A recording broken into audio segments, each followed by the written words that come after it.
السلام عليكم أصحابي، عاملين إيه؟ يا رب تكونوا بخير دايما وفي أتم الأحوال. اللهم صل على سيدنا محمد وعلى آله وصحبه وسلم. عايزة أعمل لكم بقى النهاردة ريفيو كده عن الغسالة بتاعتي المعذباني. دي غسالة توشيبا، طبعا انتوا عارفينها اهي. هي حلوة، لها عيوب وليها مميزات، فأنا هشرح لكم النهاردة كده بطريقة بسيطة كده، يا رب تعجبكم وتفهموا منها معايا الغسالة بالظبط عبارة عن ايه. ادي لوحة المفاتيح بتاعتها، ماشي. هنا بنتك 3 مرات او 4 مرات على حسب ما احنا عايزينها، وهشغلها بس الاول واقول لكم.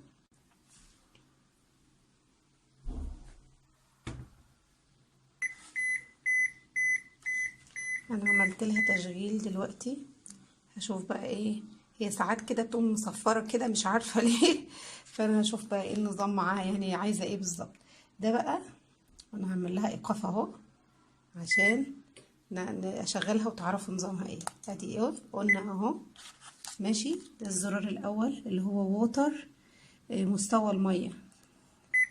بعملها كده، انا بعملها على 3 مرات عشان ما تبقاش مليانة قوي. وده توقيت اللي هو ايه الغسيل، ده التوقيت ده الغسيل الوقت. هي بتبقى 4 دقايق، لو انت مثلا حاجات خفيفة عايزة تغسليها بسرعة، شرابات مثلا، اي حاجة خفيفة 4 دقايق و8 دقايق و12 دقيقة. انا بعملها على 12 دقيقة. وده زرار الشطف بتاعها، لان انا اول ما جبتها فعلا انا ما كنتش عارفه هي بتعمل ازاي صراحه، لان الشركه جت ركبتها وقال كلمتين كده على السريع ومشي، ما فهمتش منه اي حاجه بصراحه يعني. فانا حبيت افيدكم معايا للبنات اللي بتبقى متجوزه لسه ومش بتعرف تشغلها او حاجه. وكل الغسالات حتى السامسونج والال جي كل البرنامج بتاعهم على فكره زي بعضها. ودي قصدي الزرار ده الشطف اهو.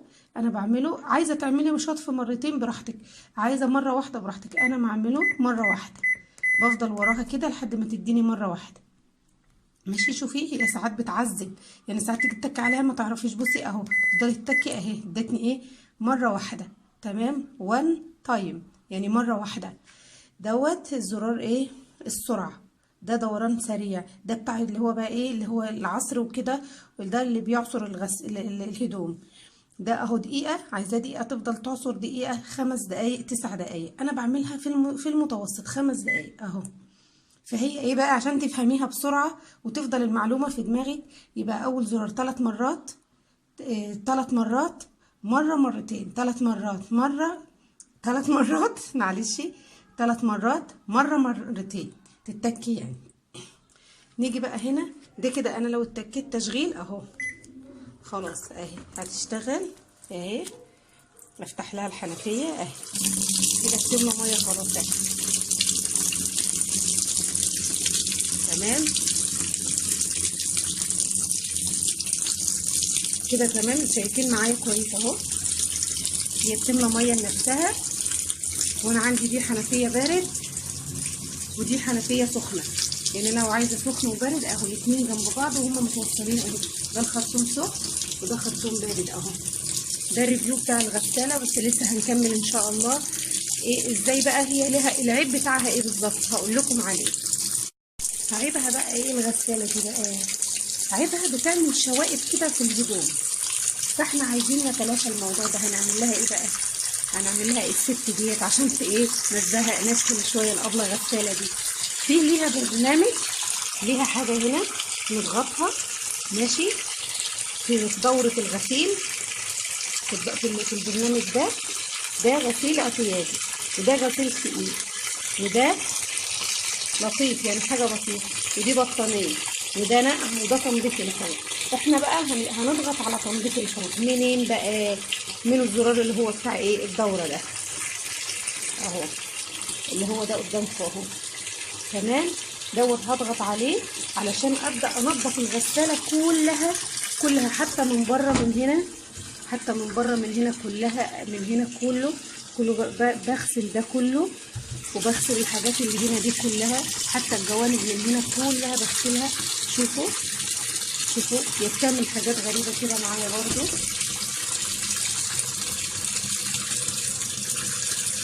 شوفوا اهي اهي، شوفوا بقعد اغسل الحاجات دي كلها كده. بس انا بقى ايه هوريكم انا هغسلها ازاي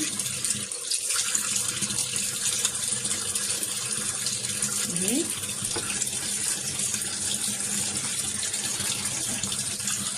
هغسلها كلها.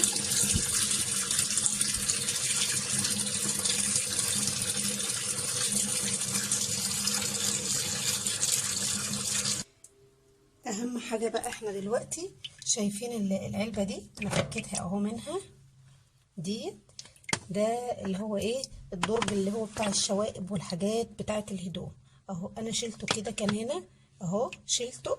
شوف لقيت حاجات فتل وحاجات ومحتاجات اهي.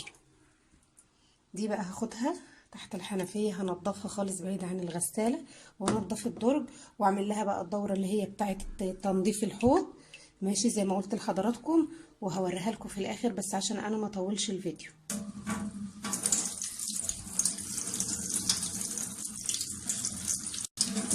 دي كمان اهي، ده الغطا بتاعها اهو.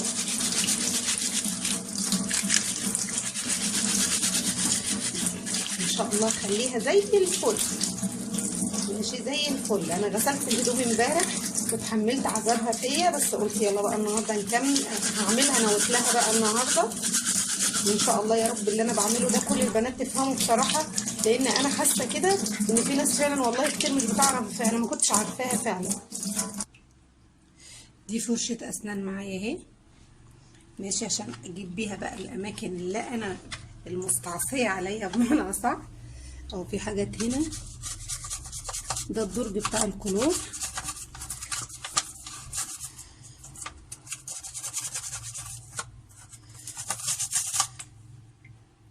طبعا حضراتكم عارفين الدرج ده بتاع المسحوق، هنا مسحوق وهنا الدوني، ماشي، هنا المسحوق وهنا الدوني بتاعه هو تقريبا اهو.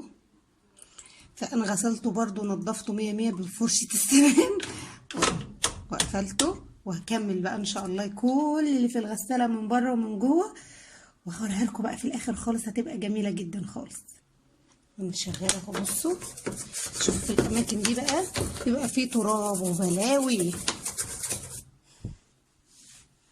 انا بعملها معاكم الصراحة عشان بس انا بدي فكرة اهو، وبقوم ايه قافله الفيديو علشان الفيديو ما يبقاش طويل في الحاجات دي. بس ارجوكم اتعلموا الحاجات دي لان هي مفيده والله العظيم جدا. انا كنت بعاني منها ومش فاهماها، والحمد لله فهمتها. وده كان شكل الغساله بتاعتنا اهو النهائي. يا رب تكون كده فكره الفيديو بتاعي عجبتكم، واتمنى ينول اعجابكم دايما يا رب على طول. اهو ده شكلها اهو، دي الزراير كلها بقت بتبرق، رجعت تاني جديده من اول وجديد اهي.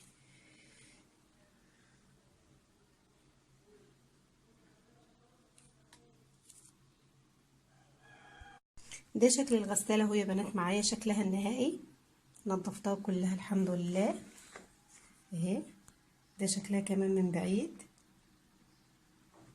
كلها، كل الجوانب ما سبتش اي حاجة فيها اهو، تنظيف جوه وبره. والزراير طبعا احنا قلنا طبعا بنتعامل معاها ازاي. ودي دورة تنظيف الحوض، خلي بالك دايما ديت علشان تبقي فاهمة ايه اللي بيحصل. تمام يا حبايبي. واي حد عنده اي استفسار بالنسبه للغساله ومش فاهمه تشغليها ازاي، او في اي حاجه بتقف منك، ابعتيلي في التعليقات وانا هقولك ان شاء الله باذن الله. واتمنى الفيديو ينول اعجابكم جميعا. واي حد مش بيعرف اي حاجه في الغساله دي بالذات، انا بقيت خبره ما شاء الله فيها، بعرف افكها كلها واركبها لنفسي، عشان ساعات بشدها واغسل مكانها وكده، بفك كل الحاجات دي منها كلها.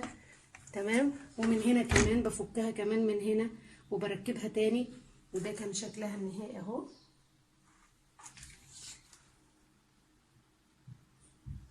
ده شكلها النهائي معاكم يا بنات. وكل فيديو وانتم طيبين، ويا رب الفيديو ينول اعجابكم، وان شاء الله ان شاء الله كده اشوفكم دايما بخير، وقولوا ما شاء الله لا قوه الا بالله. ومع الف مليون سلامه حبايبي.